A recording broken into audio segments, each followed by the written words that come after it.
ते विमान नेमकं का कोसळलं हे अजूनही समजू शकलेलं नाही। बुधवारी संध्याकाळी समोर आलेल्या एका सीसीटीव्हीच्या दृश्यामध्ये विमान डाव्या बाजूला पूर्णतः कलंडलेलं दिसते। ते नेमकं का कलंडलं? बिघाड इंजिनामध्ये झाला की चूक पायलटची होती? असे प्रश्न अनेक आहेत जे अनुत्तरित आहेत। भारतामधील विमान अपघाताच्या चौकशीचा इतिहास पाहता दादांच्या विमानाच्या अपघाताचं कारण इतक्यात समोर येईल असं तरी वाटत नाहीये। मात्र तरीही शक्यता नेमक्या काय काय असू शकतात यावर एक नजर टाकूया।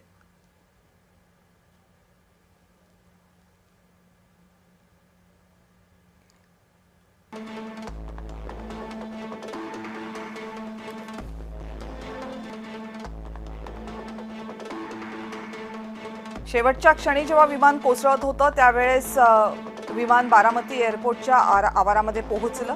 एटीसी कडून त्यांना व्हीएमसी कंडिशन्स म्हणजे दृश्य हवामान परिस्थितीनुसार लँड करा असा सल्ला दिला गेला।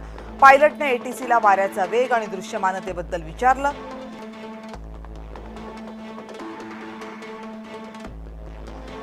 दृश्यमानता 3000 मीटर, वारं शांत आहेत असं एटीसीनं उत्तर दिलं।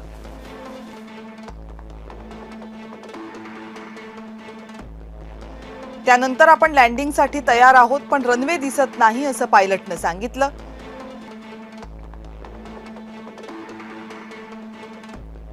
पायलटनं त्यानंतर लँडिंग रद्द केलं, विमान पुन्हा हवेत नेलं।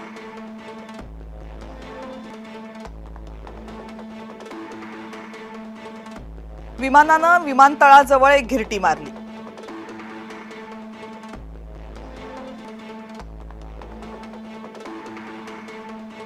त्यानंतरही एटीसी आणि वैमानिकांमध्ये संवाद सुरूच होता।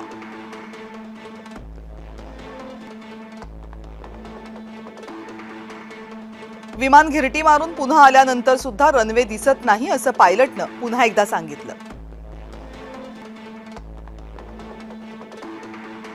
रनवे दिसेल त्यावेळी सांगेन असं पायलट एटीसीला म्हणत होता।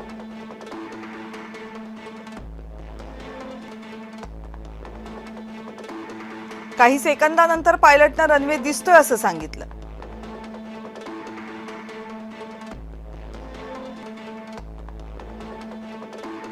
आठ वाजून 43 मिनिटांनी विमानाला लँडिंगची परवानगी देण्यात आली।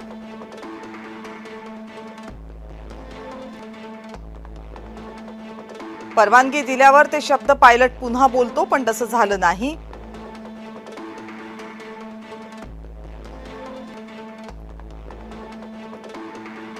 एटीसीचा संदेश समजलाय की नाही हे समजण्यासाठी असं केलं जातं,